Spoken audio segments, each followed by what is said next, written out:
it started. Push it down. Here we go. I don't know what I'm going to say. Cass.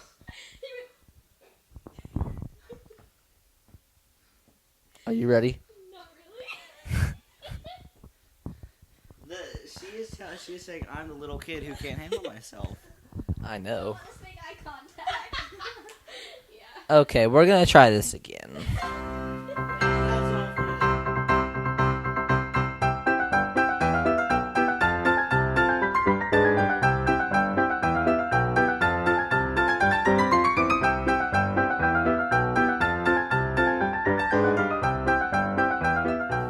Hello everyone, welcome to the Boyer Cousins Q&A. We hope you enjoyed the video. First of all though, before we get started, let me remind you to please subscribe to the YouTube channel and follow us over on Facebook and Instagram as well. Also, stay tuned until the end and you're going to hear a special Uncle Rick audio announcement. Okay, favorite historical figure and or favorite story from history, Mel. My favorite historical figure is definitely Ronald Reagan because I was named after him. My favorite story from history. Yeah, my middle name is Reagan. I don't really have a favorite story from history, but I like pretty much any story about Ronald Reagan and a lot of the stories from the Civil War. Probably my favorite story would actually be Nathan Hale. Wow. Yeah. In case y'all don't know the story, he's the guy that was a spy for George Washington that was captured by the British. You could read more about it. Or listen. Yeah, we have an audiobook on Uncle Rick Audio. Not necessarily just about him, though. Yes, but we Heroes do of have the Revolution. yes, Heroes of the Revolution. That's what it is. But we have lots of stories on there. They wrote about it on Character Concepts, and Uncle Rick recorded some on UncleRickAudios.com. Okay, I think Ann was going next. Okay. One of my favorites is also Ronald Reagan. I think my favorite story is, well, his speech at the Brandenburg Gate. Well, for me, favorite story from history is the exploits of Francis Marion and John Mosby. And my favorite historical character is definitely Robert E. Lee. Yeah, I was going to say Robert E. Lee or Stonewall Jackson. He was a really incredible person, actually. And then I love pretty much any story from, like, the Revolutionary times.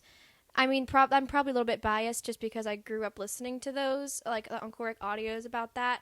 But I really do enjoy hearing. That's, like, my favorite era, I think. Pioneer / Revolutionary War times. I really like those. My favorite story from history, I like the story of Molly Pitcher. Again, these are pretty much all stories that we learned from, like, listening to Uncle Rick audios as little kids. Yeah, I think that's my answer. Favorite historical figure.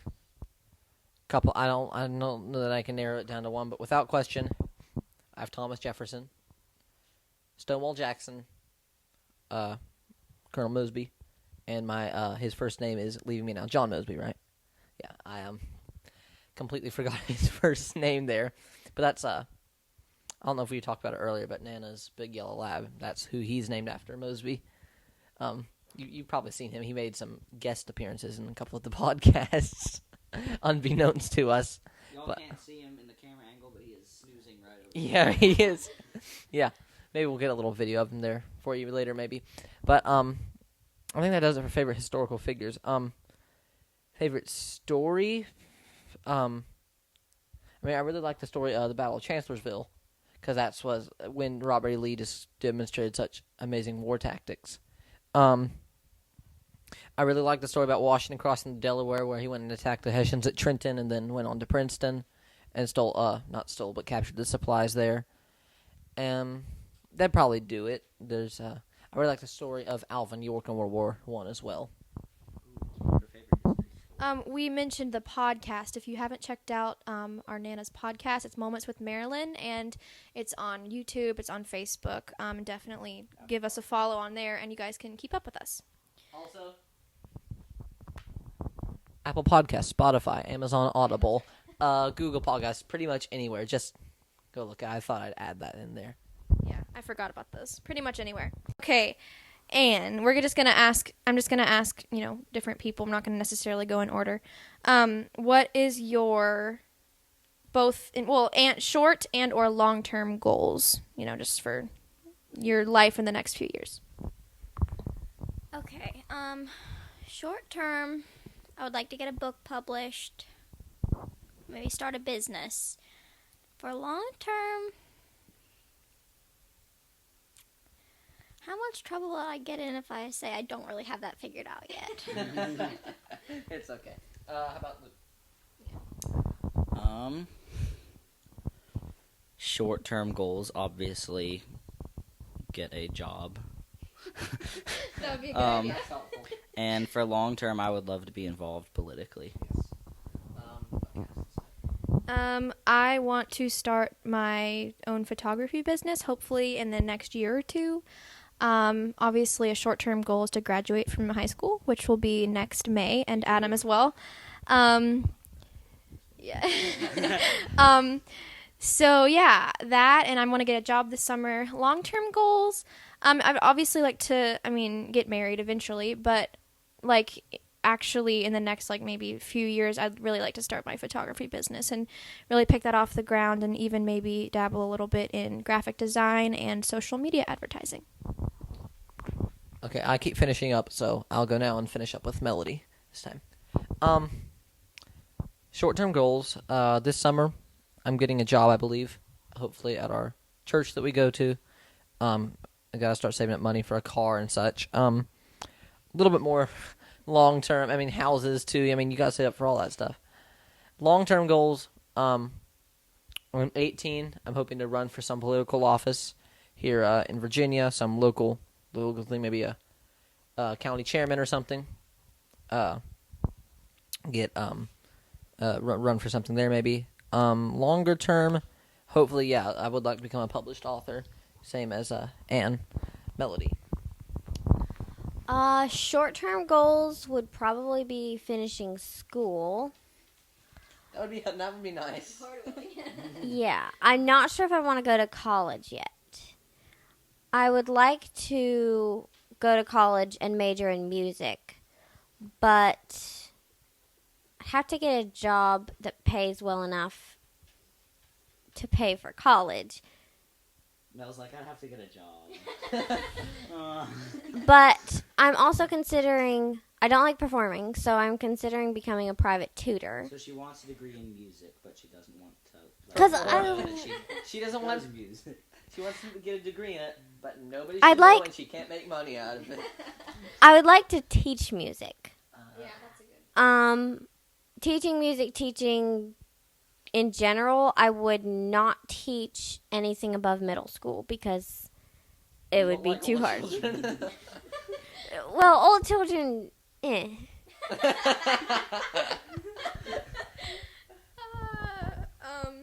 All right, next question. Okay, embarrassing story. I've been excited for this one. I'll just go ahead and go first. I have many. I don't know which ones I'm gonna share. One that, it was just kind of humiliating. So I was singing in church, and our church is not huge, but it's definitely not small. So a Sunday morning crowd can, be a couple hundred people. Or a few hundred people. So it is a little bit of pressure singing, a special in church, So I was doing it with my parents, and I had a part in the song that I was just going to sing by myself. And I was really nervous because I had really never done anything like that before, maybe one other time. And the song was just kind of a big song that was kind of emotional. And so right as I started singing my solo, my voice cracked really bad. And it just startled me, and I wanted to cry, and it was terrible. So now every time I think about performing, I make sure that I can that it's not gonna crack. And Okay. Well, mine is also music related. I was playing an offertory in church, and I was setting up my books during the prayer, and one of them fell on the keyboard. And I heard it, and it's Yep. That was fun. Who next? Luke, maybe? So, the third music-related story of today. For me, I was playing an offertory. I was playing a Christmas song. I was playing What Child Is This? And I got to the end. It was a really good song. It sounded really pretty, so I wanted to do it really well. And so I got to the end of the first verse, and my mind went blank. Oh, no. And so listening to the video, that was a really long pause. I was just, and then the way I knew what to hit next was because it was actually a postlude. So folks were, yeah. And also, she thinks her church is small. A good Sunday morning for us is 50 people. What? Sunday evening is more like 30 people. So anyways, I could hear people talking and chatting, and so my mind went blank and I stopped. And the way I knew the reason that I was able to pick back up was because I heard my dad in the back whistle the next note. Wow. Let's keep the ball rolling. It's not music related, but it is also church related. So 4 in a row. Mel, don't break the pattern here when you go. Church related. I've worked up in our church's tech booth for years, and I've, needless to say, made many mistakes in that time, quite humiliating. Among them being going... I'm starting to get emotional. Among them being, I've gone to the completely wrong slide. I believe I've gone backwards with the slide when I'm supposed to go forward. Yes. Yeah, I run the screen sometimes. I've sent one slide backwards when it's supposed to go forward. I've just completely forgotten. Once we're singing a song, we hit the end of the verse, people stop singing, and I'm like, oh, darn it, and press the next one. I think I've also occasionally I'll run the sound cameras, and so we have a more complicated setup at our church than we used to, and you have different presets you can set the cameras to. And I one time, I don't know if it was in the middle of a song or what, or maybe in the middle of the sermon, but I clicked the wrong preset and it sent the camera spinning around, and it's live streamed, so I couldn't do anything about it. I was like, oh no, and I'd hurry and get back to the whatever was happening. But I've done that many times. I clicked the wrong preset and sent the camera to the wrong place. So it's like somebody's singing at the pulpit, and I click the camera and it goes to the piano, empty piano or something. It's not a good feeling.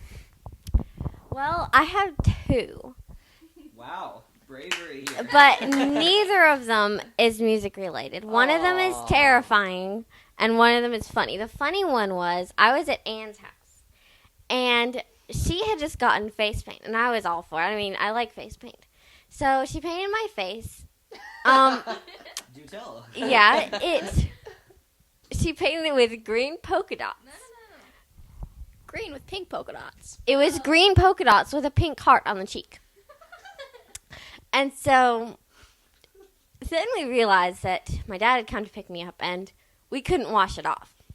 So we looked for everything. She didn't have baby oil or baby soap, whatever.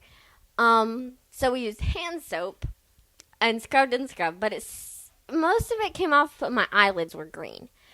And so She ended up walking out of the Luke, house. I'm telling the with a story. sack. Anyways, Let's not be too much like ourselves here. we went. I was thinking, oh, good, we'll just go home. I think we have something to wash it off there. And then Dad says, okay, kiddos, we're going to go to Lowe's. And, of course, I was overjoyed. I get to go into Lowe's with green eyelids. And then we go into Lowe's, and, of course, Dad knows everyone. So to make this worse, we pass an aisle. And he's like, oh, hey, so-and-so, good to meet you again. And I was just kind of standing there awkwardly trying to keep my eyes open and not blinking. And the guy just looks at me really weird and then keeps talking. So that was very embarrassing. Another one was when we were in the southern part of Virginia campaigning, and it was really cold. And I had always been told you put the key into the switch thingy, and then you turn it all the way back when you're done and pull it out. Okay, so I was freezing, and Dad gave me the keys to go and warm up in the car.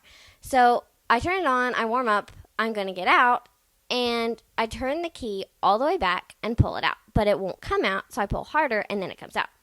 Well, I turned it into auxiliary and pulled it out, which broke it, and that wasn't very fun.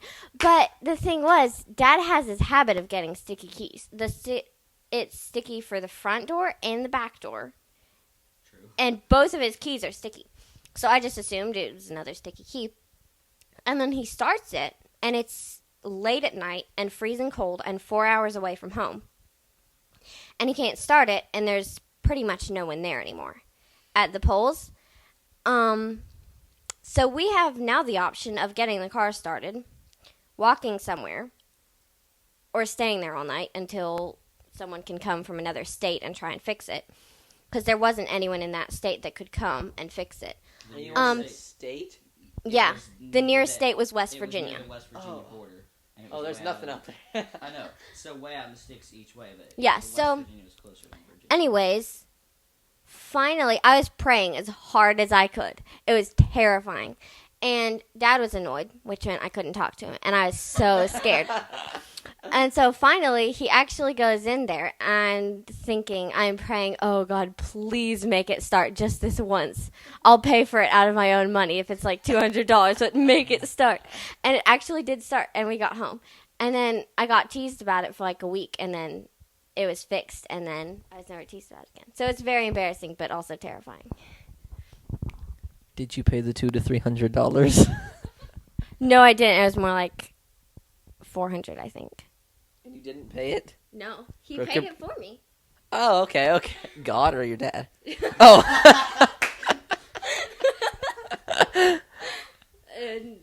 Dad. Okay. So we've talked a lot about, or at least mentioned several times, like music incidents.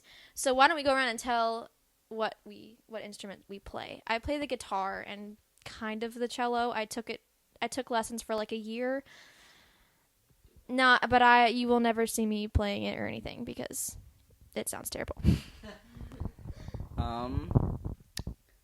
I attempt to play the piano, and unfortunately, I also play the violin. I'm not a big fan of the violin. I'm not a big fan of how it sounds, but I unfortunately have to take lessons for it.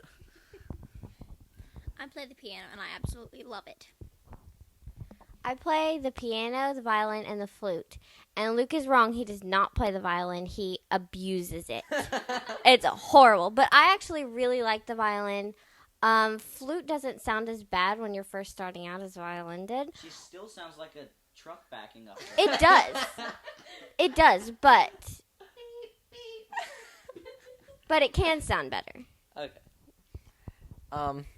First, I didn't know you played the flute, so we're learning stuff about each other. I didn't know that. And I like how you're just like every answer you're short and sweet. We're all going around telling our stories, and I play the piano and I love it. Well, woman of few words. Yes. I